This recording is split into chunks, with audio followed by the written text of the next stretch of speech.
இயேசுவே, உம்மை உமக்காகவே அன்பு செய்கிறேன்.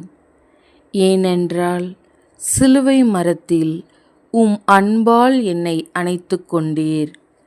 ஆணிகள், ஈட்டி, இகழ்ச்சிகள், மரணம் இவைகளை அனுபவித்து என்னை அரவணைத்தீர்.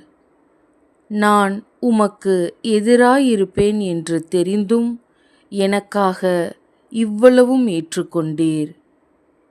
என்னை எப்பொழுதும் அன்பு செய்யும் இயேசுவே, உம்மை நான் ஏன் அன்பு செய்யக்கூடாது?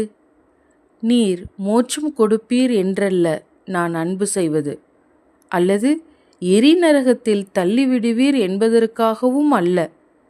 என்னை ஏற்றுக்கொண்ட உமது அன்பை முன்னிட்டு நான் உம்மை நேசிக்கத் துடிக்கிறேன். என்றென்றும் என் இதய வேந்தனாக இருப்பீராக. ஆமேன்.